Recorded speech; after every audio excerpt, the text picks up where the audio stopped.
ನಮಸ್ಕಾರ ಸ್ನೇಹಿತರೆ, ಧ್ವನಿಲೋಕಕ್ಕೆ ನಿಮಗೆಲ್ಲ ಸ್ವಾಗತ. ನಾವಿವತ್ತು 12ನೇ ತರಗತಿಯ ಗಣಿತ ಪಾಠ 7 ಇಂಟಿಗ್ರೇಷನ್ ಅಂತಕ್ಕಂತಹ ಅಧ್ಯಾಯವನ್ನು ನೋಡ್ತಾ ಇದ್ವಿ. ಇದು ಅತಿ ಉತ್ತಮವಾದಂತಹ ಅಧ್ಯಾಯ. ಬಹಳಷ್ಟು ಜನಕ್ಕೆ ಇಂಟಿಗ್ರೇಷನ್ ಅಂತಂದ್ರೇನು ಆ್ಯಕ್ಚುಲ್ ಆಗಿ ಗೊತ್ತೇ ಇಲ್ಲ. ನಿರ್ದಿಷ್ಟವಾಗಿ ಇಂಟಿಗ್ರೇಷನ್ ಪದದ ಅರ್ಥನೇ ಗೊತ್ತಿಲ್ಲ. ಅರ್ಥನೇ ಗೊತ್ತಿಲ್ಲ ಅಂತಂದರೆ ಅಭ್ಯಾಸ ಹೆಂಗೆ ಮಾಡೋದು? ಬಹಳ ಕಷ್ಟ ಆಗ್ತದೆ. ತಿಳುವಳಿಕೆಯ ಜ್ಞಾನ ನಾವು ತಿಳ್ಕೊಳ್ಬೇಕಾಗ್ತದೆ.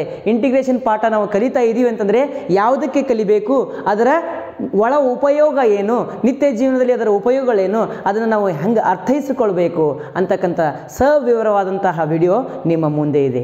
ವಿಡಿಯೋ ಚೆನ್ನಾಗಿ ಅನಿಸುತ್ತಂದರೆ ಲೈಕ್ ಮಾಡಿರಿ, ಕಮೆಂಟ್ ಮಾಡಿರಿ, ಶೇರ್ ಮಾಡಿರಿ, ಸಬ್ಸ್ಕ್ರೈಬ್ ಮಾಡೋದನ್ನು ಎಂದೂ ಮರಿಬಾರ್ದು. ಓಕೆ ಮಕ್ಕಳೇ, ಸ್ಟಾರ್ಟ್ ಮಾಡೋಣ. ಮೊದಲೇದಾಗಿ ಈ ಇಂಟಿಗ್ರೇಷನ್ ಅಂತಕ್ಕಂಥ ಅಧ್ಯಾಯ ಯಾವುದಕ್ಕೆ ಕೂಡಿದೆ, ಅವಲಂಬನೆ ಆಗಿದೆ ಅಂತಂದರೆ ಇದು ಇಂಟಿಗ್ರೇಷನ್ ಅಂತಕ್ಕಂಥದ್ದು ಡಿಫ್ರೆನ್ಷಿಯೇಷನ್ ಅಂತಕ್ಕಂತಹ ಪಾಠದ ಒಂದು ಮುಂದುವರೆದ ಭಾಗ ಅಂತ ಅನ್ಬೋದು. ಅಥವಾ ಎರಡೂ ಏನಪ್ಪ ಅಂತಂದರೆ ಒಂದು ನಾಣ್ಯದ ಎರಡು ಮುಖಗಳು ಇದ್ದಂತೆ. ಯಾವ್ಯಾವು? ಡಿಫ್ರೆನ್ಷಿಯೇಷನ್ ಮತ್ತು ಇಂಟಿಗ್ರೇಷನ್ ಅಂತೇಳಿ. ಡಿಫ್ರೆನ್ಷಿಯೇಷನ್ ಅಂತಕ್ಕಂತಹ ಪಾಠದ ಸಂಪೂರ್ಣ ವಿಡಿಯೋಗಳನ್ನು ನಾನು ಆಲ್ರೆಡಿ ಮಾಡಿದ್ದೀನಿ. ನಿಮಗೆ ಈ ಒಂದು ಡಿಸ್ಕ್ರಿಪ್ಷನಲ್ಲಿ ಸಿಗ್ತದೆ ವಿಡಿಯೋ, ಆಮೇಲೆ ಲಿಂಕ್ಗಳು. ಅದೇ ರೀತಿಯಾಗಿ ಪ್ಲೇಲಿಸ್ಟಲ್ಲಿ ನೀವು ನೋಡಿದ್ರೆ ಪಾಠ 5 ಡಿಫ್ರೆನ್ಷಿಯೇಷನ್ ಅಂತೇಳಿ ನಾನು ಕಂಪ್ಲೀಟ್ ವಿಡಿಯೋನ ಮಾಡಿದ್ದೀನಿ. ಈಗ ನೋಡಬೇಕಾಗಿದ್ದು ಇಂಟಿಗ್ರೇಷನ್ ಅಂತೇಳಿ. ಇಂಟಿಗ್ರೇಷನ್ ಪಾಠವನ್ನು ನಾವು ಕಲಿಬೇಕಂತಂದರೆ ಮೊದಲೇದಾಗಿ ಅದರ ಅರ್ಥ ತಿಳ್ಕೊಳ್ಬೇಕು. ಅರ್ಥ ತಿಳ್ಕೊಳ್ಬೇಕು ಅಂತಂದರೆ ನಾನು ನಿಮಗೆ ಒಂದು ನಿತ್ಯ ಜೀವನದಲ್ಲಿ ನಡೀತಕ್ಕಂತಹ ಘಟನೆಯ ಒಂದು ಭಾಗವನ್ನು ತೆಗೆದುಕೊಂಡು ಎಕ್ಸ್ಪ್ಲೇನ್ ಮಾಡ್ತೀನಿ, ಅರ್ಥೈಸ್ತೀನಿ ಅಂತ ಹೇಳ್ತಾ ಆರಂಭ ಮಾಡೋಣ. ಇಲ್ಲೊಬ್ಬ ಗಗನಯಾತ್ರಿ ಇದ್ದಾನೆ. ಈ ಗಗನಯಾತ್ರಿ ಏನು ಮಾಡ್ತಾ ಇದ್ದಾನೆ ಅಂತಂದರೆ ಸ್ಪೇಸ್ ಶಿಪ್ಪನ್ನು ತೆಗೆದುಕೊಂಡು ಹೋಗ್ತಾ ಇದ್ದಾನೆ. ಅಂದರೆ ಆಸ್ಟ್ರೋನಾಟ್ ಇದ್ದಾರೆ. ಆಸ್ಟ್ರೋನಾಟ್ ಏನು ಮಾಡಿದ್ದಾರೆ? ಒಂದು ಸ್ಪೇಸ್ ಶಿಪ್ಪನ್ನು ತೆಗೆದುಕೊಂಡು ಹೊರಟಿದ್ದಾರೆ. ಎಲ್ಲಿ ಹೊರಟಿದ್ದಾರೆ? ಆಕಾಶದಲ್ಲಿ ಅಥವಾ ಗಗನದಲ್ಲಿ, ನಿರ್ವಾತದಲ್ಲಿ, ಸ್ಪೇಸಲ್ಲಿ ಅಂತ ನಾವು ಹೇಳ್ಬೋದು. ಯಾವಾಗ ಉದಾಹರಣೆಯಾಗಿ ನಾವೊಂದು ಕಾರನ್ನು ತೆಗೆದುಕೊಂಡು ಹೋಗುವಾಗ ನಮ್ಮ ಕಾರು ಎಷ್ಟು ವೇಗವಾಗಿ ಚಲಿಸ್ತಾ ಇದೆ, ನಾವು ಸುತ್ತಮುತ್ತಲಿನ ವಾತಾವರಣ ನೋಡೋದ್ರಿಂದ ಗೊತ್ತಾಗ್ಬಿಡ್ತದೆ. ಅತ್ಯಂತ ವೇಗವಾಗಿ ಕಾರು ಚಲಿಸಿತ್ತು ಅಂತಂದರೆ ಆಜು ಬಾಜು ಅಕ್ಕಪಕ್ಕದಲ್ಲಿ ಇರ್ತಕ್ಕಂತಹ ಮನೆಗಳಾಗಲಿ ಗಿಡ ಮರಗಳಾಗಲಿ ಹಿಂದಕ್ಕೆ ಸರಿದಂತೆ ಕಾಣ್ತವೆ. ಅತಿ ವೇಗದೊಳಗೆ ಹಿಂದಕ್ಕೆ ಸರಿದಂಗೆ ಕಾಣ್ತವೆ. ಆದರೆ ಈ ಒಂದು ಗಗನಯಾತ್ರಿ ಏನಿದಾನಲ್ಲ, ಅವನಿಗೆ ಇದರಲ್ಲಿ ಆ ಅನುಭವ ಆಗಂಗಿಲ್ಲ. ಏನು ಅನುಭವ ಆಗಂಗಿಲ್ಲ? ಇಲ್ಲಿ ಒಳಗಡೆ ಕೂತಂಥ ವ್ಯಕ್ತಿಗೆ ಅವನ ವೇಗ ಗೊತ್ತಾಗಂಗಿಲ್ಲ, ಅವನು ಯಾವ ಒಂದು ಪೊಸಿಷನ್ ಒಳಗಡೆ ಇದ್ದಾನೆ ಅಂತ ಗೊತ್ತಾಗಂಗಿಲ್ಲ. ಆಮೇಲೆ ಅವನು ಎಷ್ಟು ದೂರ ಬಂದ, ಅವನ ಡಿಸ್ಪ್ಲೇಸ್ಮೆಂಟ್ ಕೂಡ ಇಲ್ಲಿ ಅರ್ಥ ಆಗಂಗಿಲ್ಲ. ಯಾಕೆ ಅರ್ಥ ಆಗಂಗಿಲ್ಲ? ಯಾವಾಗ ಒಬ್ಬ ಗಗನಯಾತ್ರಿ ತಾನು ಎಷ್ಟು ವೇಗವಾಗಿ ಚಲಿಸಿದ್ದೀನಿ ಅಂತ ನೋಡಬೇಕು ಅಂತಂದರೆ ಅವನು ಹೊರಗಡೆ ಏನಾದರೂ ನೋಡಿದ್ರೆ ಕಂಪ್ಲೀಟ್ ಆಕಾಶ ಯಾವ ಥರ ಇರ್ತದೆ? ಕಪ್ಪು ಬಣ್ಣದಾಗಿ ಕಾಣ್ತದೆ, ಕಪ್ಪಾಗಿ ಕಾಣ್ತದೆ. Dark dark dark, entire dark, black ಕಂಪ್ಲೀಟಾಗಿ. ಅಲ್ಲಿ ಸಣ್ಣ ಸಣ್ಣ ನಕ್ಷತ್ರಗಳು ಇರ್ತವೆ, ಅವು ಅತ್ಯಂತ ದೂರದಲ್ಲಿರ್ತವೆ. ಅವು ಹಿಂದುಗಡೆ ಮೂಮೆಂಟ್ ಆದಂಗೆ ಕಾಣಂಗಿಲ್ಲ. ಅವುಗಳ ಚಲನೆಗೂ ಇವನ ಚಲನೆಗೂ ಬಹಳ ಅಜಗಜಾಂತರ ವ್ಯತ್ಯಾಸ ಇರ್ತದೆ ಅಂತ ನಾವು ಹೇಳ್ತೀವಿ. ಹಾಗಾಗಿ ಇವನಿಗೆ ಏನಿಲ್ಲ, ಇಲ್ಲಿ ಒಂದು ರೆಫರೆನ್ಸ್ ಫ್ರೇಮ್ ಇಲ್ಲ. ಏನಿಲ್ಲ? Reference frame. ಹಂಗಂತಂದ್ರೆ ಏನು? ರೆಫರೆನ್ಸ್ ಫ್ರೇಮ್ ಅಥವಾ ಫ್ರೇಮ್ ಆಫ್ ರೆಫರೆನ್ಸ್ ಅಂತಲೂ ಕರೀತಾರೆ ಇದಕ್ಕೆ. Frame of reference. Frame of reference ಅಂತಂದರೆ ನಾವು ಯಾವಾಗ ಕಾರಲ್ಲಿ ಹೋಗ್ತಾ ಇರ್ತೀವೋ ಅಕ್ಕಪಕ್ಕದಲ್ಲಿರ್ತಕ್ಕಂತಹ ಬಿಲ್ಡಿಂಗ್ಗಳಾಗಲಿ ಅಥವಾ ಮರಗಳಾಗಲಿ ಅವುಗಳನ್ನು ನೋಡ್ಕೊತ ಹೋದಾಗ ಅವುಗಳು ಹಿಂದಕ್ಕೆ ಸರಿದಂಗೆ ಅನ್ನಿಸ್ತವೆ. ಅಂದರೆ ರಿಲೇಟಿವ್ ಮೋಷನ್ ಗೊತ್ತಾಗ್ತದೆ. To find the relative motion of any object we need to have what? We need to have frame of reference. ಆ ಫ್ರೇಮ್ ಆಫ್ ರೆಫರೆನ್ಸ್ ಇದ್ದರೆ ಮಾತ್ರ ನಾವು ಎಷ್ಟು ವೇಗವಾಗಿ ಹೋಗ್ತಾ ಇದ್ದೀವಿ, ನಮ್ಮ ವೇಗ, we know the velocity, will be knowing the velocity of our body, of our material, of our space ship ಅಂತ ನಾವು ಹೇಳ್ತೀವಿ. ಆದರೆ ಈ ಒಬ್ಬ ವ್ಯಕ್ತಿಗೆ ಅದು ಅನುಭವ ಆಗಂಗಿಲ್ಲ. ಯಾಕಂದರೆ ಅವನಿಗೇನಿಲ್ಲ? ಫ್ರೇಮ್ ಆಫ್ ರೆಫರೆನ್ಸ್ ಇಲ್ಲ ರೀ. ಫ್ರೇಮ್ ಆಫ್ ರೆಫರೆನ್ಸ್ ಇಲ್ಲ. ಯಾವುದಕ್ಕೆ ರೆಫರ್ ಮಾಡಬೇಕು? ಅವನು ತಾನು ಮೂವ್ ಆಗ್ತಾ ಇದ್ದೀನಿ ಅಂತ ಹೇಳಿ ಪಕ್ಕದಲ್ಲಿ ರೆಫರ್ ಮಾಡಬೇಕಲ್ಲ, ಯಾವುದೂ ಇಲ್ಲ ಅಂತಂದಾಗ ಅವನಿಗೇನು ಅನ್ನಿಸ್ತದೆ? ಅವನಿಗೆ ತನ್ನ ಒಂದು ವೆಲಾಸಿಟಿ ಗೊತ್ತಾಗಬೇಕೀಗ. ತಾನು ಎಷ್ಟು ವೇಗವಾಗಿ ಹೋಗ್ತಾ ಇದ್ದೀನಿ ವೆಲಾಸಿಟಿ ಗೊತ್ತಾಗಬೇಕು. ಆಮೇಲೆ ಅರ್ತಿಂದ ಎಷ್ಟು ಡಿಸ್ಪ್ಲೇಸ್ಮೆಂಟಲ್ಲಿ ನಾನು ಬಂದಿದ್ದೀನಿ ಅಂತ ಅವನಿಗೆ ಗೊತ್ತಾಗಬೇಕು. ಆಮೇಲೆ ಈ ಒಂದು ಕಂಪ್ಲೀಟ್ ಮಿಷನನ್ನು ಯಾರೋ ಒಬ್ಬರು ಕೂತ್ಕೊಂಡು ಅಥವಾ ಒಂದು ದೊಡ್ಡ ಟೀಮ್ ಏನು ಮಾಡ್ತಾ ಇದೆ? ಅಬ್ಸರ್ವ್ ಮಾಡ್ತಾ ಇದೆ. ಆಮೇಲೆ ಆ ಒಂದು ಟೀಮ್ ಇವನನ್ನು ಎಷ್ಟು ದೂರ ಕಳಿಸ್ಬೇಕು, ಇವನು ವೇಗ ಎಷ್ಟು, ಇವನು ಎಷ್ಟು ಡಿಸ್ಪ್ಲೇಸ್ಮೆಂಟನ್ನು ಕವರ್ ಮಾಡಿದ್ದಾನೆ, ಇನ್ನೂ ಎಷ್ಟು ಡಿಸ್ಪ್ಲೇಸ್ಮೆಂಟ್ ಹೋಗಬೇಕು, ಅವನ್ನೆಲ್ಲ ಇಲ್ಲೇನು ಮಾಡ್ತಿರ್ತಾರೆ? ಮಾನಿಟರ್ ಮಾಡ್ತಿರ್ತಾರಲ್ಲ, ಅವ್ರಿಗೆ ಹೆಂಗೆ ಗೊತ್ತಾಗ್ತದೆ ಈ ವ್ಯಕ್ತಿ ಎಷ್ಟು ದೂರ ಹೋದಂತ ಹೆಂಗೆ ಗೊತ್ತಾಗ್ತದೆ? ಮುಂದೆ ಹೋದಂಗೆ ಎಲ್ಲಿಗೆ ತಲುಪಬಹುದು, ಎಷ್ಟು ಸಮಯದಲ್ಲಿ ತಲುಪಬಹುದು, ಅವೆಲ್ಲ ಗೊತ್ತಾಗಬೇಕಲ್ಲ. ಅದು ಗೊತ್ತಾಗಬೇಕು ಅಂತಂದರೆ ಏನು ಮಾಡಬೇಕು?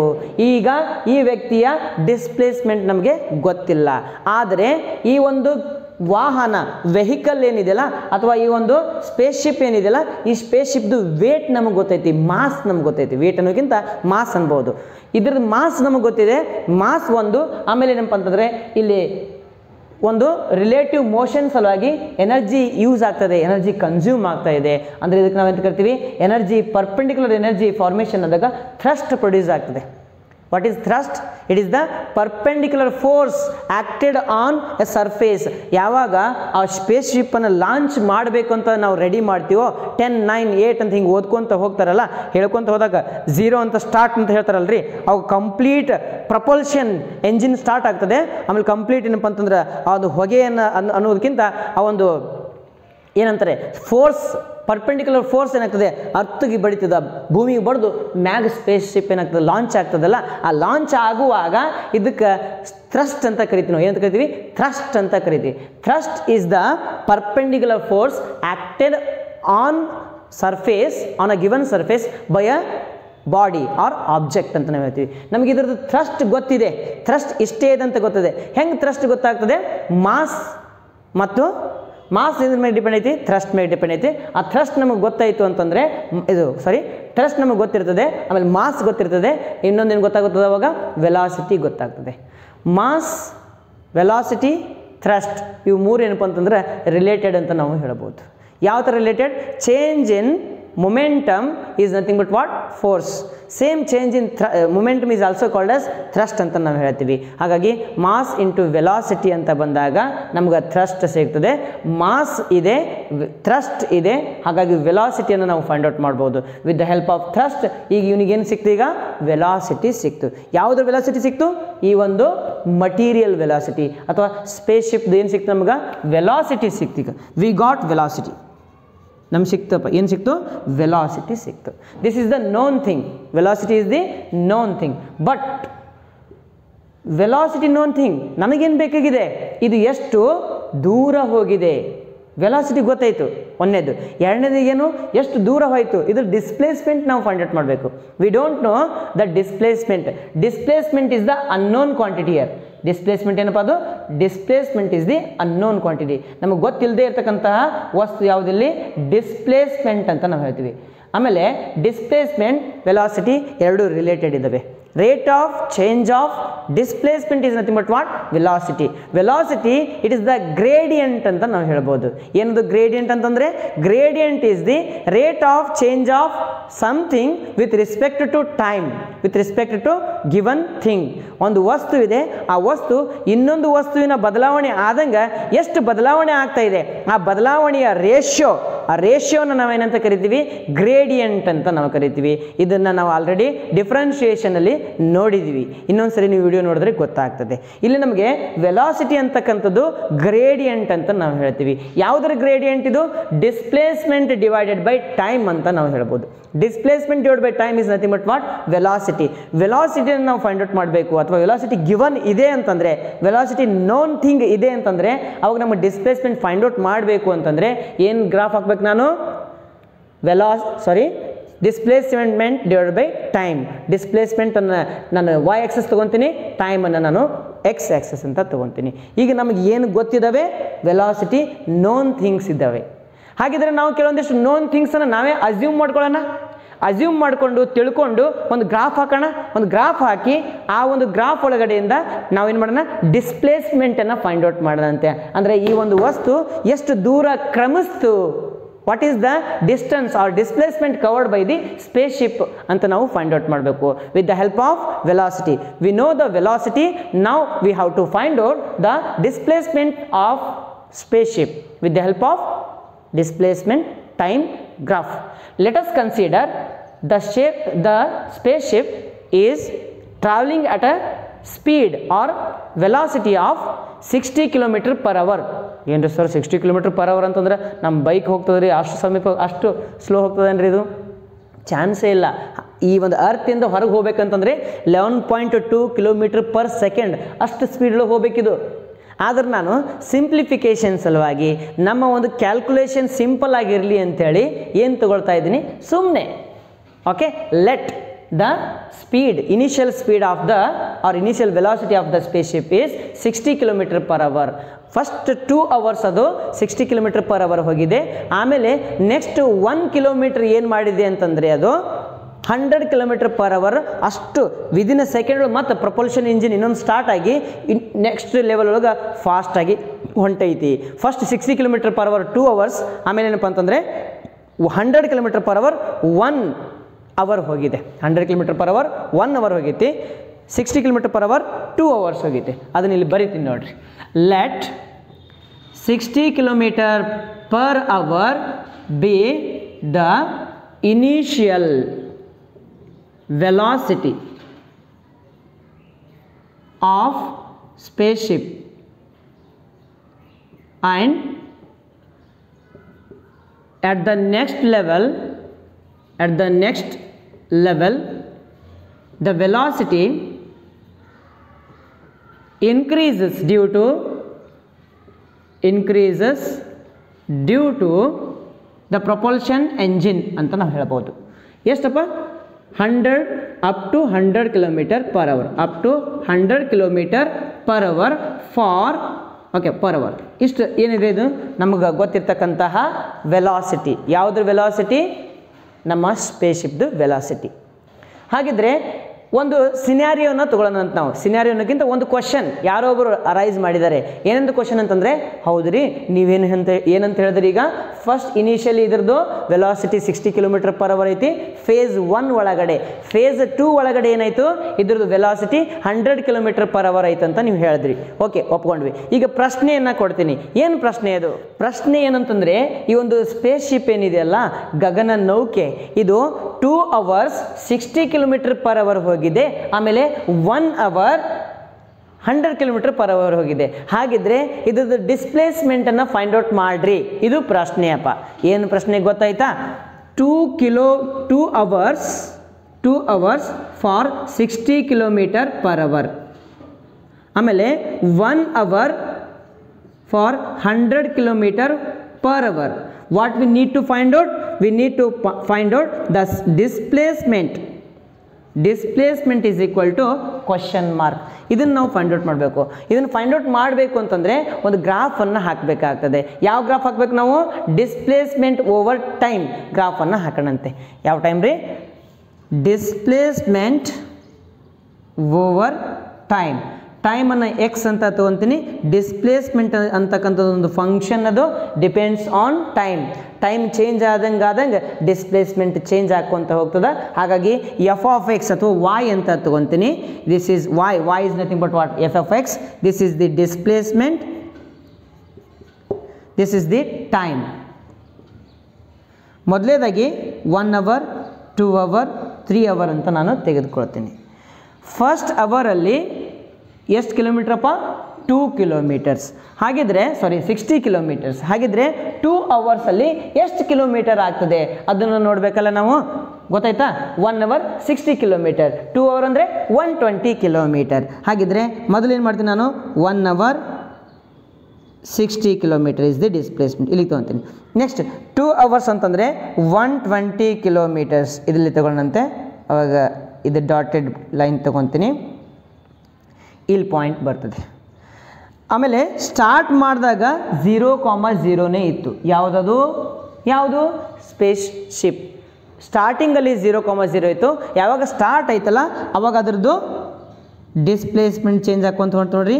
ಫಸ್ಟ್ 0 ಇದ್ದಿದ್ದು 60 ಕಿಲೋಮೀಟರ್ ಡಿಸ್ಪ್ಲೇಸ್ಮೆಂಟ್ ಅಂದರೆ ಒಂದು ಡಿಸ್ಟೆನ್ಸ್ ತೊಗೊಂಡ್ಬಿಡ್ತೀನಿ ನಾನು.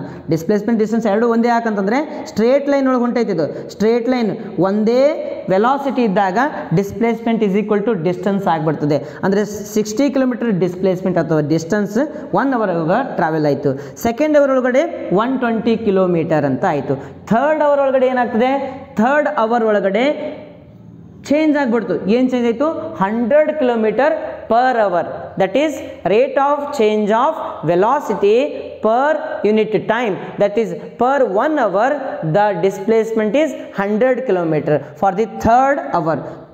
ಇಲ್ಲಿಂದ ಡೈರೆಕ್ಟಾಗಿ ನಾನು ಏನು ತೊಗೊತೀನಿ, ಒಂದು ಶೂಟ್ ಮಾಡಿಬಿಡ್ತೀನಿ. ಹಿಂಗೆ ಮೇಲ್ಗಡೆ ಹಿಂಗೆ ಹೋಗ್ಬಿಡ್ತದೆ ಅದು.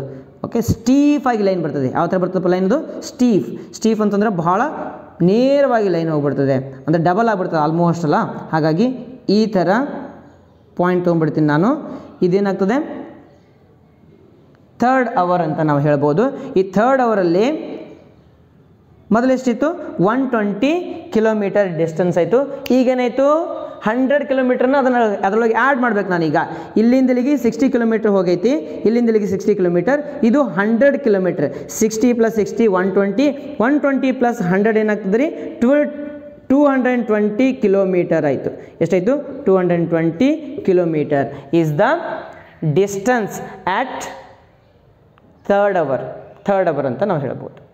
ಈಗ ನಾವೇನು ಫೈಂಡ್ ಔಟ್ ಮಾಡಬೇಕು? ಈಗ ಫೈಂಡ್ ಔಟ್ ಮಾಡಬೇಕಾಗಿದ್ದು ಇದರಲ್ಲಿ ಉಂಟಾಗ್ತಕ್ಕಂತಹ ಸ್ಟ್ರೇಟ್ ಲೈನ್ ಆಗಬೇಕಾಗಿದ್ದು. ಸ್ವಲ್ಪ ಕಣ್ಣಂಗೆ ಕಾಣುತ್ತೆ ನನಗೆ ಯಾಕೋ. ತಗೋ, ಇದರೊಳಗೆ ಏನು ಫೈಂಡ್ ಔಟ್ ಮಾಡಬೇಕು? ನಾನು ಡಿಸ್ಪ್ಲೇಸ್ಮೆಂಟ್ ಫೈಂಡ್ ಔಟ್ ಮಾಡಬೇಕು. What we need to find out? Displacement of spaceship after first hour and the third hour. ಅಂದರೆ in between first hour and third hour the displacement find out ಮಾಡಿರಿ ಅಂತ ಕೇಳ್ತಾರೆ. Question number 1 ಏನಂತ ಬರೆದಿದ್ದೆ? What is the displacement covered by the object after first hour and the before the third hour? ಅಂದರೆ first ಅವರ್ನಿಂದ third hour ಇದ್ರ ನಡುವೆ ಎಷ್ಟು displacement cover ಮಾಡ್ತು? ಇದ್ರ ನಡುವೆ ಅಂತಂದ್ರೆ ನಾನು ಇದೊಂದು ಪಾಯಿಂಟ್ ತೊಗೋಬೇಕು, ಅಂದರೆ 60 ಕಿಲೋಮೀಟರ್ ಒಂದು ಪಾಯಿಂಟ್ ತೊಗೋಬೇಕು, ಆಮೇಲೆ ಇಲ್ಲಿಂದ ಇದೊಂದು ಪಾಯಿಂಟ್ ತೊಗೋಬೇಕು. ಅಂದರೆ ಈ ಲೈನ್ ಈ ಕಡೆ ತೊಗೊಂಡ್ಬಿಡ್ತೀನಿ, ಈ ಲೈನ್ ಈ ಕಡೆ ತೊಗೊಂಡ್ಬಿಡ್ತೀನಿ. ಈಗ ಅಂದರೆ ಟೋಟಲ್ ಆಗಿ ಇದೇನಾಗ್ತದಪ್ಪ? ಇದು ಡಿಸ್ಪ್ಲೇಸ್ಮೆಂಟ್ ಆಗ್ತದೆ. ಡಿಸ್ಪ್ಲೇಸ್ಮೆಂಟ್ ಅಂತಂದರೆ ಈ ಪಾಯಿಂಟ್ ಏನು? ಈ ಪಾಯಿಂಟ್ ಎಫ್ ಆಫ್ ಎಕ್ಸ್ ಇದೆ. ಎಕ್ಸ್ ಅಂತಂದರೆ ಈ ಪಾಯಿಂಟ್ ಸಿಗಬೇಕಂದ್ರೆ ಎಕ್ಸ್ ಇದಲ್ಲಿ ಏನು ಹಾಕಿದ್ವಿ ನಾವು? 3 ಹಾಕಿದ್ವಲ್ಲ. ಹಾಗಾಗಿ ಈ ಪಾಯಿಂಟನ್ನು ನಾನು ಏನು ತೊಗೊಳ್ಳಿ? ಎಫ್ ಆಫ್ 3 ಅಂತ ತಗೊಳ್ಳ. ಎಫ್ ಆಫ್ 3 ಅಂತಂದರೆ at x = 3 hours what is the displacement ಅಂತಂದಂಗೆ 220 kilometres. Next at the time of 1 hour what is the displacement? 60 hours. ಹಾಗಿದ್ರೆ ನಾನು ಇಲ್ಲಿ f of 1 ಅಂತ ತಗೊಳ್ಳ, f of 1 ಅಂತ ತಗೊಂಡ್ವಿ. ಈಗ ನಾವೇನು ಫೈಂಡ್ ಔಟ್ ಮಾಡಬೇಕು? ಡಿಸ್ಟೆನ್ಸ್ ಫೈಂಡ್ ಔಟ್ ಮಾಡಬೇಕು after first and third hour. ಇದನ್ನು ನಾವು 7th ಸ್ಟ್ಯಾಂಡರ್ಡ್ ಒಳಗಡೆ 8th 9th ಸ್ಟ್ಯಾಂಡರ್ಡ್ ಒಳಗಡೆ ಬೇಸಿಕ್ಕನ್ನು ನಾವು ಕಲ್ತಿದ್ದೀವಿ. ಅಂದರೆ ಫಸ್ಟ್ ಅವರಿಗೆ ಅದು 60 ಕಿಲೋಮೀಟ್ರ್ ಹೋಗೈತಿ, ಥರ್ಡ್ ಅವರಿಗೆ 220 ಕಿಲೋಮೀಟ್ರ್ ಹೋಗೈತಿ. ಹಾಗಿದ್ರೆ ಫಸ್ಟ್ನಿಂದ ಥರ್ಡ್ ಅವರ್ ಒಳಗಡೆ ಎಷ್ಟು ಕಿಲೋಮೀಟ್ರ್ ಟ್ರಾವೆಲ್ ಆಯಿತು ಅದನ್ನು ನಾವು ಫೈಂಡ್ ಔಟ್ ಮಾಡ್ಬೇಕಂದ್ರೆ ಸೂತ್ರ ಏನಿದೆಪ್ಪ? F of 3 minus f of 1 is nothing but what? It is the displacement covered by the spaceship ಅಂತ ನಾವು ಹೇಳ್ಬೋದು.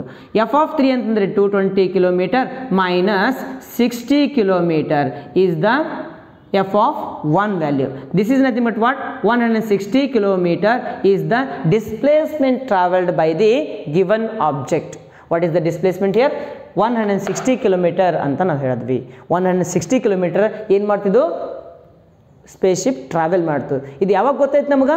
ವೆಲಾಸಿಟಿ ನೋನ್ ಇದ್ದಾಗ. ನೋಡ್ರಿ 60 km/h ಇದನ್ನೆಲ್ಲ ಏನು ಮಾಡಿದ್ವಿ ನಾವು? ನೋನ್ ಥಿಂಗ್ ಇದ್ದಾಗ ನಾವೇನು ಫೈಂಡ್ ಔಟ್ ಮಾಡಿದ್ವಿ?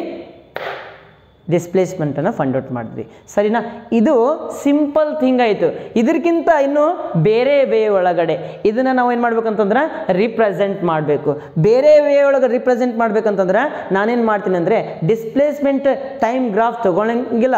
ನಾನೇನು ತೊಗೋತೀನಿ ಅಂತಂದರೆ ವೆಲಾಸಿಟಿ ಟೈಮ್ ಗ್ರಾಫನ್ನು ತೊಗೊತೀನಿ. ಏನು ತೊಗೋತೀನಿ ರೀ? ವೆಲಾಸಿಟಿ ಟೈಮ್ ಗ್ರಾಫನ್ನು ತೊಗೊಂಡಾಗ ಅದು ಏನಾಗ್ತದೆ ನೋಡ್ರಿ. ಅವಾಗ this is the velocity, this is the time.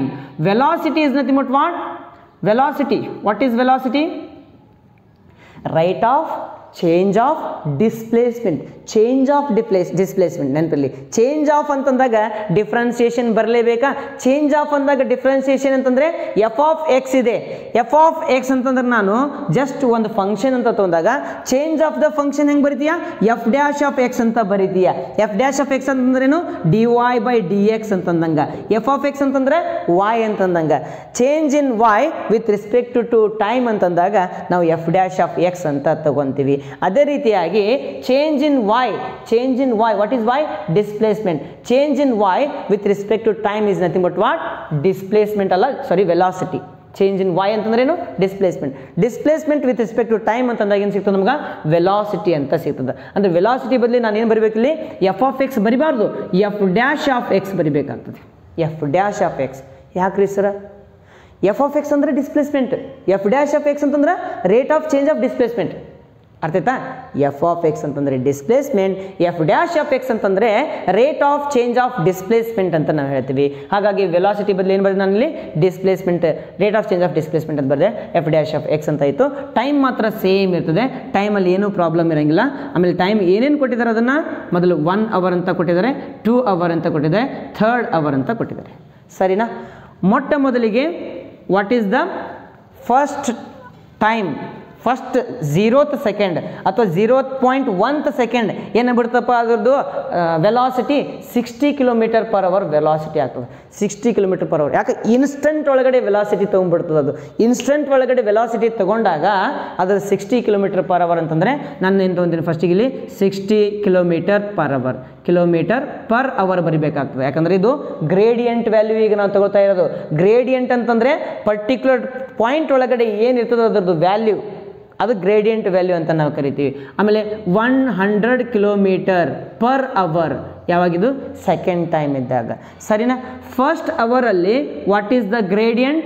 60 km/h first ಅವರಲ್ಲಿ. ಹೌದಾ? ಅದು ಇಲ್ಲಿ ತನಕ ಸೆಕೆಂಡ್ ಅವರ್ ತನಕ ಅಂದರೆ ಲೈನನ್ನು ಹಿಂಗೆ ತೊಗೊಂಡ್ಬಿಡ್ಲ ನಾನು, ಈ ಥರ ಪ್ಯಾರಲಲ್ ಲೈನ್ ಬಂದ್ಬಿಡ್ತದ. ಯಾಕಂತಂದರೆ ಇಲ್ಲಿ ವೆಲಾಸಿಟಿ ಚೇಂಜೇ ಆಗ್ತಾ ಇಲ್ಲ, ಕಾನ್ಸ್ಟೆಂಟಾಗಿ ಉಳಿತಾ ಇದೆ. ಗ್ರೇಡಿಯಂಟ್ ಕೂಡ ಕಾನ್ಸ್ಟೆಂಟೇ ಇರ್ತದೆ. ಕಾನ್ಸ್ಟೆಂಟ್ ವೆಲಾಸಿಟಿ ಇದ್ದರೆ ಕಾನ್ಸ್ಟೆಂಟ್ ಡಿಸ್ಪ್ಲೇಸ್ಮೆಂಟ್, ಕಾನ್ಸ್ಟೆಂಟ್ ಡಿಸ್ಪ್ಲೇಸ್ಮೆಂಟ್ ಇದ್ದರೆ ಕಾನ್ಸ್ಟೆಂಟ್ ಗ್ರೇಡಿಯಂಟ್. ಕಾನ್ಸ್ಟೆಂಟ್ ಗ್ರೇಡಿಯಂಟ್ ಇದು. ಗ್ರೇಡಿಯಂಟನ್ನು ನಾನು ಗ್ರಾಫಲ್ಲಿ ರಿಪ್ರೆಸೆಂಟ್ ಮಾಡ್ತಾ ಇದ್ದೀನಿ. ಇದು ರಿಪ್ರೆಸೆಂಟ್ ಮಾಡಿದ್ದು ಗ್ರೇಡಿಯಂಟ್. ಇದು ಯಾವುದ್ರ ಗ್ರೇಡಿಯಂಟ್? ಇದು ವೆಲಾಸಿಟಿ ಗ್ರೇಡಿಯಂಟ್ ಅಂತ ನಾವು ಹೇಳ್ತೀವಿ. After the second hour, 2 hour ಆಗಿ ಒಂದೇ ಸೆಕೆಂಡ್ ಆಗಿಲ್ಲ, ಅದರೊಳಗಡೆ ಏನಪ್ಪ ಅಂದ್ರೆ ಒಂದು propulsion engine start ಆಗಿಬಿಟ್ಟೈತಿ.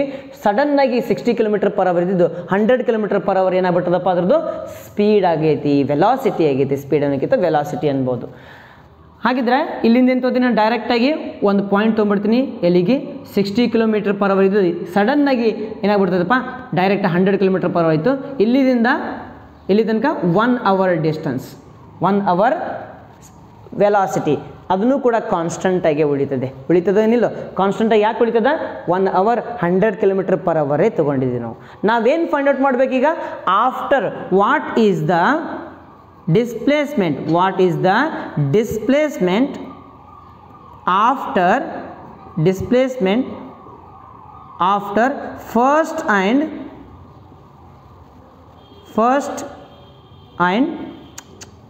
Third hour. What is the displacement after first and third hour ಅದನ್ನು ಫೈಂಡ್ ಔಟ್ ಮಾಡ್ಬೇಕು ನಾನು. ಫಸ್ಟ್ ಅವರ್ ಅಂತಂದ್ರೆ ನಾನು ಈ ಪಾರ್ಟ್ ಅಂತ ತೊಗೊಂಬಿಡ್ಲಾ, first hour. And third hour ಅಂತಂದರೆ ಈ ಪಾರ್ಟ್ ತೊಗೊಂಬಿಡ್ಲಾ. ಓಕೆ, ಇವಿಷ್ಟು ಪಾರ್ಟಲ್ಲಿ ನಾನು ಏನು ಏರಿಯಾ ಇದೆಯಲ್ಲ ಆ ಏರಿಯಾದ ಗ್ರೇಡಿಯಂಟ್ ಇದು ನೆನಪಿರಲಿ. ಏರಿಯಾದು ಗ್ರೇಡಿಯಂಟ್. ಫಾರ್ ಎಕ್ಸಾಂಪಲ್ ನಾವೇನು ಮಾಡಿದ್ವಿ? ಡಿಫ್ರೆನ್ಷಿಯೇಷನ್ ಒಳಗಡೆ ಈ ಥರ ಒಂದು ಗ್ರಾಫನ್ನು ತಗೊಂಡಾಗ ಅಥವಾ ಈ ಥರ ಗ್ರಾಫ್ ತೊಗೊಂಡಾಗ ಇದೊಂದು ಪಾಯಿಂಟ್ ಬರ್ತಲ್ರಿ, ಈ ಪಾಯಿಂಟ್ ಏನಿದೆಯಲ್ಲ ಇಲ್ಲಿ ಗ್ರೇಡಿಯಂಟ್ ಇರ್ತಿತ್ತು. ಇದೆಲ್ಲ ಏನಿರ್ತಿತ್ತು? ಇದು ವೆಲಾಸಿಟಿ, ಸಾರಿ ಏನಿದು ಏರಿಯಾ ಇರ್ತಿತ್ತು. ಈ ಏರಿಯಾದ ಗ್ರೇಡಿಯಂಟ್ ನಾವು ಇಲ್ಲಿ ಫೈಂಡ್ ಔಟ್ ಮಾಡ್ತಿದ್ವಿ. ಸರಿನಾ? ಅದೇ ರೀತಿಗೆ ಇಲ್ಲಿ ಗ್ರೇಡಿಯಂಟ್ ಅವ್ರು ಕೊಟ್ಟಿದ್ದಾರೆ, ನಾವೇನು ಮಾಡ್ಬೇಕು? ಇದ್ರದ್ದು ಏರಿಯಾ ಅನ್ನ ತಗೊಳ್ಬೇಕು. ಏರಿಯಾ ತಗೊಂಡ್ವಿ ಅಂತಂದರೆ ಅರ್ಥ ಏನು? ಇದರದ್ದು ಡಿಸ್ಟೆನ್ಸ್ ಫೈಂಡ್ ಔಟ್ ಮಾಡಬೇಕು. ಈಗ ಡಿಸ್ಟೆನ್ಸ್ ಫೈಂಡ್ ಔಟ್ ಮಾಡಬೇಕು ಅಥವಾ ಡಿಸ್ಪ್ಲೇಸ್ಮೆಂಟ್ ಫೈಂಡ್ ಔಟ್ ಮಾಡಬೇಕು ಅಂತಂದರೆ ಮೊದಲು ಏನು ಮಾಡೋಣ? ಫಸ್ಟ್ ಅವರಲ್ಲಿ ನಾವು ತಗೊಳ್ತಾ ಇಲ್ಲ, ಯಾಕಂದರೆ ಆಫ್ಟರ್ ಫಸ್ಟ್ ಆ್ಯಂಡ್ ಥರ್ಡ್ ಅವರನ್ನು ನಾವು ತೊಗೊಂಡಿದ್ವಿ. ಫಸ್ಟ್ ಅವರ್ ಅಂತಂದರೆ ಫಸ್ಟ್ ಅವರ್ದು ಏರಿಯಾವನ್ನು ತಗೊಳ್ಳೋಣಂತೆ. ಆಮೇಲೆ ಅದನ್ನೇ ಆ್ಯಡ್ ಮಾಡಬೇಕು. ಯಾವುದು? ಸೆಕೆಂಡ್ನಿಂದ ಥರ್ಡ್ ಅವರ್, ಫಸ್ಟ್ನಿಂದ ಸೆಕೆಂಡ್ ಅವರ್ ಏರಿಯಾ ಪ್ಲಸ್ ಸೆಕೆಂಡ್ನಿಂದ ಥರ್ಡ್ ಅವರ್ ಏರಿಯಾವನ್ನು ಪ್ಲಸ್ ಮಾಡಿದಾಗ ನಮಗೇನು ಸಿಗ್ತದೆ? ಡಿಸ್ಪ್ಲೇಸ್ಮೆಂಟ್ ಸಿಗ್ತದೆ. ಏನು ಸಿಗ್ತದೆ? ಡಿಸ್ಪ್ಲೇಸ್ಮೆಂಟ್. ಹಾಗಿದ್ರೆ ಇದನ್ನು ಏರಿಯಾ ಫೈಂಡ್ ಔಟ್ ಮಾಡಬೇಕಲ್ಲ, ಈ ಭಾಗದ ಏರಿಯಾ ಫೈಂಡ್ ಔಟ್ ಮಾಡಬೇಕು ಅಂತಂದರೆ ಇದು ಯಾವ ಥರ ಕಾಣ್ತಾ ಇದೆ ನಿಮಗೆ? ಇದೊಂದು ರೆಕ್ಟ್ಯಾಂಗಲ್ ಟೈಪ್ ಕಾಣ್ತಾ ಇದೆ. ಅಂತಂದರೆ ಲೆಂತ್ ಇಂಟು ಬ್ರೆಡ್ತ್, ಉದ್ದ ಗುಂಡ್ಲೆ ಅಗಲ ಮಾಡಿದ್ವಿ ಅಂತಂದರೆ ನಮಗೆ ಏರಿಯಾ ಸಿಗ್ತದೆ. ಯಾವುದ್ರ ಏರಿಯಾ? ಈ ಭಾಗದ area. First and second hour middle, ಹೌದಿಲ್ಪ? ಹಾಗಾಗಿ ಏರಿಯಾ 1 ಅಂತ ತೊಗೋತೀನಿ. ಎಲ್ಲ ಅಂತಂದರೆ ಏರಿಯಾ ಆಫ್ ಫೇಸ್ 1 ಅಂತ ತೊಗೊತೀನಿ ನಾನು. ಇದನ್ನು ಫೇಸ್ 1 ಅಂತ ತೊಗೊಂಡಿದ್ದೀನಿ, ಇದನ್ನು ಫೇಸ್ 2 ಅಂತ ತೊಗೊಂಡಿದ್ದೀನಿ. ಸೆಕೆಂಡ್ ಫೇಸಲ್ಲಿ ಏನು ಏರಿಯಾ ಕವರ್ ಆಗ್ತೈತಿ, ಫಸ್ಟ್ ಫೇಸಲ್ಲಿ ಏನು ಏರಿಯಾ ಕವರ್ ಆಗ್ತೈತಿ ಅಂತ. ಸೆಕೆಂಡ್ ಫೇಸಲ್ಲಿ ಏರಿಯಾ, ಫಸ್ಟ್ ಫೇಸಲ್ಲಿ ಏರಿಯಾ ಫೈಂಡ್ ಔಟ್ ಮಾಡ್ಬೇಕಂತಂದರೆ same formula, length into breadth. This is the length, this is the breadth ಅಂತ ನಾವು ಹೇಳ್ಬೋದು. ಇದೇನಾಗ್ತದಪ್ಪ? ಬ್ರೆಡ್ತ್ ಆಗ್ತದೆ. ಲೆಂತ್ ಅಂತಂದರೆ ಚೇಂಜ್ ಇನ್ ಟೈಮ್, ಅಂದರೆ ಚೇಂಜ್ ಇನ್ ಟೈಮ್ ಅಂದರೆ ಡೆಲ್ಟಾ ಎಕ್ಸ್ ಅಥವಾ ಡಿ ಎಕ್ಸ್ ಅಂತ ತಗೊಂತಿದ್ವಿ. ಆಮೇಲೆ ಇಲ್ಲೇನು ಬರ್ತದಪ್ಪ, change in f dash of x. Change in f dash of x ಅಂತಂದ್ರೆ ಏನು ಬರಿಬೋದು ನಾನು, ಹಾಗಿದ್ರೆ F dash of X into D x ಅಂತ ನಾವು ಬರಿಬೋದು, ಇಲ್ಲ ಅಂತಂದ್ರೆ ಜಸ್ಟ್ ಎಕ್ಸ್ ಅಂತ ಬರೋದು ನಡೀತದೆ. ಈ ಪಾರ್ಟನ್ನು ಅಂತ ಏನು ತೊಗೋತೀನಿ, ಎಕ್ಸ್ ಅಂತ ತೊಗೋತೀನಿ. ಇದನ್ನು ನಾನು ಎಫ್ ಡ್ಯಾಶ್ ಆಫ್ ಎಕ್ಸ್ ಅಂತ ತೊಗೊತೀನಿ. ಅಂದರೆ F dash of X into X ನಾವು ಮಾಡಿದ್ವಿ ಅಂತಂದರೆ ನಮಗೇನು ಸಿಗ್ತದೆ, ಏರಿಯಾ ಆಫ್ ಫಸ್ಟ್ ಫೇಸ್ ಅಂತ ಸಿಗ್ತದೆ. ಎಫ್ ಡ್ಯಾಶ್ ಆಫ್ ಎಕ್ಸ್ ಎಷ್ಟಿದೆ ಇಲ್ಲಿ, 60 km/h ಇದೆ. ಅಂದರೆ ನಾನೇನು ಬರಲಿ, 60 km/h ಅಂತ ಬರಿತೀನಿ. Into what is x here, what is x, x is nothing but what, first hour ಅಂತ ನಾವು ಹೇಳ್ತೀವಿ. 1 hour ಇಂಟು 1 hour ಅನ್ನು ನಾವು ಮಲ್ಟಿಪ್ಲೈ ಮಾಡ್ತೀವಿ. ಅವರ್ ಕ್ಯಾನ್ಸಲ್ ಆಯಿತು. 60 km ಇಂಟು 1 ಅಂತ ಬಂತಪ್ಪ, 60 km. It is the first displacement of the object ಬಂತು. ಫಸ್ಟ್ ಫೇಸ್ ಒಳಗಡೆ ಫಸ್ಟ್ ಡಿಸ್ಪ್ಲೇಸ್ಮೆಂಟ್ ಬಂತು. ಇದನ್ನು ನಾನು ಡಿಸ್ಟೆನ್ಸ್ ಆಗೂ ಕೂಡ ತಗೋಬಹುದು, ಡಿಸ್ಟೆನ್ಸ್ ಅಂತಾನು ತಗೋಬಹುದು. ಯಾಕಂದ್ರೆ ಆಬ್ಜೆಕ್ಟ್ ಏನಿದೆ ಒಂದೇ ವೆಲಾಸಿಟಿ ಒಳಗೆ ಹೊಂಟೈತಿ, ಹಾಗಾಗಿ ಡಿಸ್ಟೆನ್ಸ್ ಡಿಸ್ಪ್ಲೇಸ್ಮೆಂಟ್ ಈಕ್ವಲ್ ಆಗ್ತವೆ. ಮೊದಲೇನು ಸಿಕ್ತು ನನಗೆ, 60 km ಏನು ಸಿಕ್ತು, ಡಿಸ್ಪ್ಲೇಸ್ಮೆಂಟ್ ಸಿಕ್ತು. ಯಾವಾಗ, ಫಸ್ಟ್ ಫೇಸಲ್ಲಿ. ಈಗ ಸೆಕೆಂಡ್ ಫೇಸ್ ತಗೋತೀನಿ, ಏರಿಯಾ ಆಫ್ ಫೇಸ್ 2 ಅಂತಂದಾಗ same formula, F dash of X into X ಅಂತ ತಗೊತೀನಿ. ಏನಿದೆ ಎಫ್ ಡ್ಯಾಶ್ ಆಫ್ ಎಕ್ಸ್, ಇಲ್ಲಿದಿಂದ ಇಲ್ಲಿಗೆ, ಫ್ರಾಮ್ ಹಿಯರ್ ಟು ಹಿಯರ್, ಇಲ್ಲಿ ಪಾಯಿಂಟ್ ಇಲ್ಲಿದಿಂದ ಇಲ್ಲಿಗೆ ಎಷ್ಟಪ್ಪ, 100 km is the what, height ಏನದ 100 km ಐತೆ, ಅಥವಾ ಲೆಂತ್ ಅನ್ಬೋದು ಅಥವಾ ವಿಡ್ತ್ ಅನ್ಬೋದು. ವಿಡ್ತ್ 100 km/h ಇದೆ. ಆಮೇಲೆ ಎಷ್ಟು ಡಿಸ್ಟೆನ್ಸ್ ಅಥವಾ ಟೈಮ್ ಎಷ್ಟಿದೆಪ್ಪ, 1 hour ಟೈಮ್ ಇದೆ. ಅಂತಂದರೆ length into breadth, that is f dash of x is 100 km/h into what is x value, 1 hour. Hour cancel, 100 into 1 100 km ಅಂತ ಬಂತು.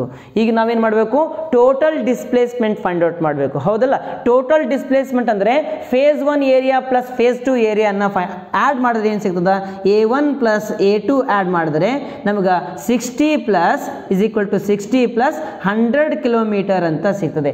60 ಪ್ಲಸ್ 100 ಅಂತಂದರೆ 160 km is the displacement covered by the object ಅಥವಾ distance of the object travelled ಅಂತ ನಾವು ಹೇಳ್ತೀವಿ. ಹಾಗಿದ್ರೆ ಈ ಒಂದು ಗಗನಯಾತ್ರಿ ಎಷ್ಟು ಸ್ಪೀಡ್ ಒಳಗೆ ತೊಗೊಂಡು ಹೋದಂಗಾಯ್ತು, ಅಥವಾ ಎಷ್ಟು ಡಿಸ್ಟೆನ್ಸ್ ಅನ್ನು ಕವರ್ ಮಾಡ್ದಂಗಾಯ್ತು, ಅಥವಾ ಡಿಸ್ಪ್ಲೇಸ್ಮೆಂಟ್ ಅನ್ನು ಕವರ್ ಮಾಡ್ದಂಗಾಯ್ತು. ಇಲ್ಲೂ ಕೂಡ ಉತ್ತರ ಏನು ಬಂದಿತ್ತು, ಇಲ್ಲೂ ಕೂಡ ಉತ್ತರ 60 km ಡಿಸ್ಪ್ಲೇಸ್ಮೆಂಟ್ ಅಂತ ಬಂದಿತ್ತು. ಇಲ್ಲಿ ಕೂಡ ಏನು ಬಂತು, 60 km ಡಿಸ್ಪ್ಲೇಸ್ಮೆಂಟ್ ಅಂತ ಬಂದಿತ್ತು. ಇದನ್ನು ನಾವು ಎಲ್ಲಿ ಫೈಂಡ್ ಔಟ್ ಮಾಡಿದ್ವಿ, ಇದನ್ನು 9th ಸ್ಟ್ಯಾಂಡರ್ಡ್ ಒಳಗಡೆ ಅಥವಾ 8th ಸ್ಟ್ಯಾಂಡರ್ಡ್ ಒಳಗಡೆ ಫೈಂಡ್ ಔಟ್ ಮಾಡಿದ್ವಿ. ಈಗ ನಾವು ಒಂದು ಚೇಂಜನ್ನು ನಾವೇನು ಮಾಡಿದ್ವಿ ಅಂತಂದರೆ ಯಾವುದಕ್ಕೆ ಕನ್ವರ್ಟ್ ಮಾಡಿದ್ವಿ, ಏರಿಯಾ ಆಗಿ ಕನ್ವರ್ಟ್ ಮಾಡಿದ್ವಿ. ಒಂದು ಗ್ರೇಡಿಯಂಟ್ ಫಾರ್ಮುಲಾ ಇತ್ತು, ಅಥವಾ ಗ್ರೇಡಿಯಂಟ್ ಫಾರ್ಮಲ್ಲಿ ಒಂದು ಫಂಕ್ಷನ್ ಇತ್ತು. ಆ ಫಂಕ್ಷನನ್ನು ನಾವು ಏನು ಮಾಡಿದ್ವಿ, ಏರಿಯಾ ಆಗಿ ಕನ್ವರ್ಟ್ ಮಾಡಿದ್ವಿ. ನೋಡ್ರಿ, ಇವೆಲ್ಲ ಗ್ರೇಡಿಯಂಟ್. ಇದು ಗ್ರೇಡಿಯಂಟನ್ನು ಯೂಸ್ ಮಾಡಿಕೊಂಡು ಏರಿಯಾಗೆ ಕನ್ವರ್ಟ್ ಮಾಡಿ ಚೇಂಜನ್ನು ಫೈಂಡ್ ಔಟ್ ಮಾಡಿದ್ವಿ, ಅಥವಾ ಡಿಸ್ಪ್ಲೇಸ್ಮೆಂಟನ್ನು ನಾವು ಫೈಂಡ್ ಔಟ್ ಮಾಡಿದ್ವಿ. ಹಾಗಾಗಿ ಇಲ್ಲೊಂದು ವರ್ಡ್ ಬರ್ತದೆ, ಏನಂತಂದರೆ working out on areas gives us a total change ಅಂತ ಬರ್ತದೆ. ವರ್ಕಿಂಗ್ ಔಟ್ ಆನ್ ಏರಿಯಾಸ್ ಮೇಲೆ ನಾವು ವರ್ಕೌಟ್ ಮಾಡಿದ್ವಿ ಅಂತಂದರೆ ಏರಿಯಾಸ್ ಎಲ್ಲಿ ಸಿಗ್ತದ, ವಿತ್ ಹೆಲ್ಪ್ ಆಫ್ ಗ್ರೇಡಿಯಂಟನ್ನು ಉಪಯೋಗ ಮಾಡಿಕೊಂಡು ನಾವೇನು ಫೈಂಡ್ ಔಟ್ ಮಾಡ್ಬೋದು, ಏರಿಯಾವನ್ನು ಫೈಂಡ್ ಔಟ್ ಮಾಡ್ಬೋದು. ಏರಿಯಾ ಫೈಂಡ್ ಔಟ್ ಮಾಡ್ಬೇಕಂದ್ರೆ ಗ್ರೇಡಿಯಂಟ್ ಬೇಕು. ಗ್ರೇಡಿಯಂಟ್ ಫೈಂಡ್ ಔಟ್ ಮಾಡ್ಬೇಕಂತಂದ್ರೆ ಎಫ್ ಡ್ಯಾಶ್ ಆಫ್ ಎಕ್ಸ್ ಅಂದ್ರೆ ಏನು, change in something with respect to something, change in displacement with respect to time, that is dy by dx ಅಂದರೆ differentiation ಬೇಕು. Differentiation use ಮಾಡಿಕೊಂಡೆ ನಾವೇನು ಮಾಡಿದ್ವಿ, ಗ್ರೇಡಿಯಂಟ್ ಫೈಂಡ್ ಔಟ್ ಮಾಡಿದ್ವಿ.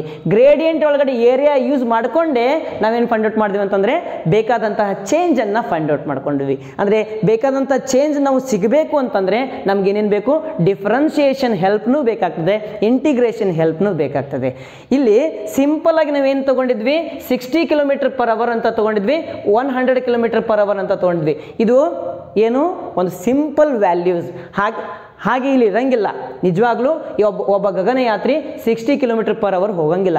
ಅವನೇನಪ್ಪ ಅಂತಂದರೆ 11.2 km/h starting per second starting ಏನಿರ್ತದೆ, ಅವನು ಸ್ಪೀಡ್ ಇರ್ತದೆ ಅಥವಾ ವೆಲಾಸಿಟಿ ಇರ್ತೈತಿ. ಅದಕ್ಕೆ ನಾವು ಎಸ್ಕೇಪ್ ವೆಲಾಸಿಟಿ ಅಂತ ಕರಿತೀವಿ. ಅರ್ತ್ನಿಂದ ಎಸ್ಕೇಪ್ ಆಗಬೇಕು ಅಂತಂದರೆ 11.2 km/s, ಒಂದು ಸೆಕೆಂಡಿಗೆ 11 km ಹೋಗ್ಬೇಕು.